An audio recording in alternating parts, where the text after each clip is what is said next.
Alright guys, it is summer in Florida and I needed an escape.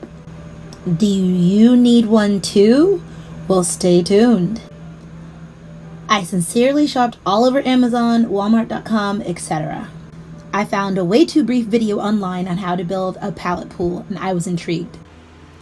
Hi guys, welcome to She's Electric's YouTube channel, aka Mizz-fix-it, aka Shira Walker. Is that too many AKAs?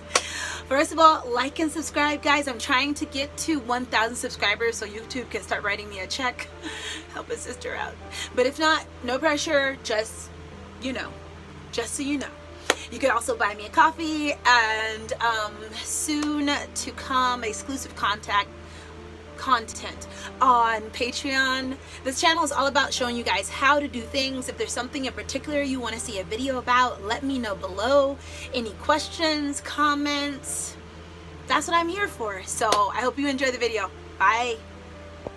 Let's start with the free pallets. The first pool I'm going to show you is one I built for mom and dad. First step, lay out the pallets along the outline of the tarp. Try to make them as uniform as possible, even if that involves measuring and cutting them off.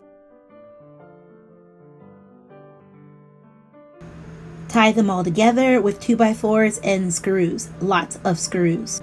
And lots of wood, because water is heavy. If you think you've reinforced it enough, reinforce it some more. We have it on the tarp to hopefully prevent some rot. There's some good looking pallets though, but we don't want to tempt the dampness of the ground to seep into the wood. We got the tarp from Harbor Freight, but check below for links to a similar one and maybe an even more sturdy one.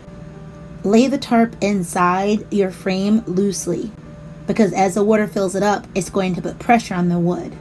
The ratchet tie downs are also from Harbor Freight.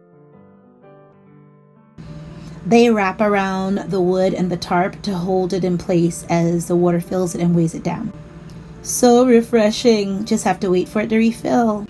So with my new knowledge, I go home and try to create a smaller version. I decided to put it underneath my Buisness lean-to. Same process, once the frame is done, you're going to put in the tarps. I had ordered 2 tarps that were a little too small. I laid them both in there, overlapping slightly.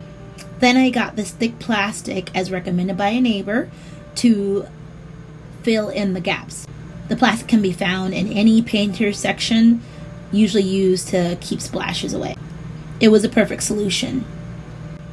To make the edges a little more fancy and a little less pallety, I used my Dollar Tree shower curtain to cover the edges that were visible. I'm staying cool this summer. I recommend you guys do the same. Here's a little preview of the next video.